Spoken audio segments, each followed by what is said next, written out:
Welcome to Wall Street Confidential, the show where we give you the inside story as to what's really happening on Wall Street. I'm Greg Greenberg, here with Jim Cramer. Jim, Schlumberger, the big slob, beat by a nickel. Stock's up about 3%, but you're not getting the pin action to Neighbors, Halliburton. You shouldn't. Schlumberger is making it very clear that we are at the beginning of a turn in North America, but that North America is quite bad.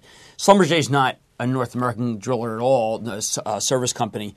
This is off the Schlumberger. The only real pin action you'll get is the breakout of the strike pinning from a rig, Transocean, and you should also be buying Global Santa Fe. But America was quite weak. Now they're saying that given the fact that natural gas did not go down as much, they suspect that there'll be a turn, which is why, say, Bob Morrison's on the site saying, you can buy Neighbors, and why I've been insisting that Halliburton has very little downside. But Schlumberger point blank just said, look, that business is awful. How would you rank the oil services stocks? You're going to give me a win-play show. I think your first is Transocean, and I say that because it's no domestic whatsoever. None. They've moved everything offshore. Second is National Oilwell Varco, which reports next week, and I think it's just a screaming buy off the weakness this week because they're so capacity constrained to build more rigs. And then third is Schlumberger.